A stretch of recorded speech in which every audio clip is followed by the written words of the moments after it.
رمضان المبارک کے روزے کا بدلہ کیا ہوگا؟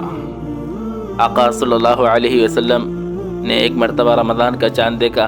حضرت ابو مسعود غفاری اس کے راوی ہیں، تو فرماتے ہیں آپ علیہ السلام نے رمضان المبارک کا چاند دیکھا۔ آپ علیہ السلام فرمانے لگے، اگر میری امت کو معلوم ہو جائے کہ رمضان کیا چیز ہے، رمضان کی حقیقت کیا ہے، تو میری امت تمنا کرے گی کہ پورا سال رمضان رہے۔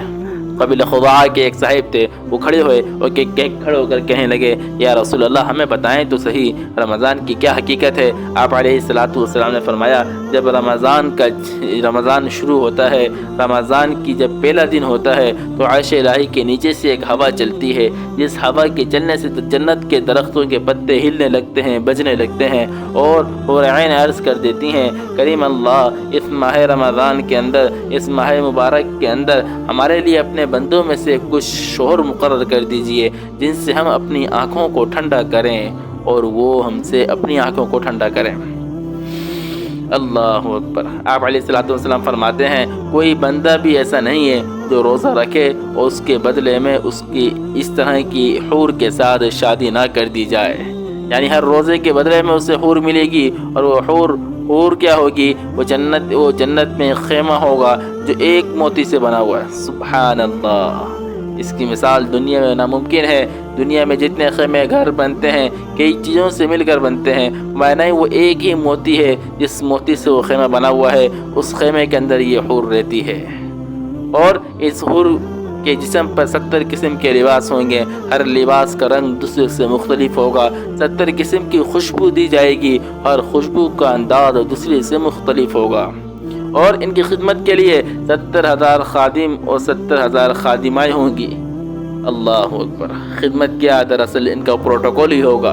وہ ہر خادم کے پاس ایک سونے کا بڑا پیالہ ہوگا جس میں لذیذ قسم کے کھانے ہوں گے، اس کی لذت کا اندازہ اس سے لگائیں کہ ہر بعض والا لقمہ پہلے والے سے زیادہ لذیذ ہوتا جائے گا۔ سبحان اللہ۔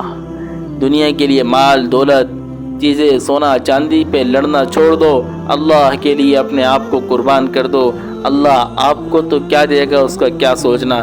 اس بات سے اندازہ لگائیں کہ آپ کی دل خوش کرنے کے لیے اللہ نے جو حور بنائی ہے، اس حور کے خادم کے پاس سونے کے پیالے ہیں، تو اس جنتی جو اصل دلہا ہے اسے کیا کچھ نہیں ملے گا۔ اور وہ سرخ یاقوت کے تخت پر ہوں گی، ان تختوں پر بستر ہوں گے، اور بستر کے اوپر 70 قسم کے بستر ہوں گے، اور بستر کے اوپر موٹے ریشم کا استر ہوگا۔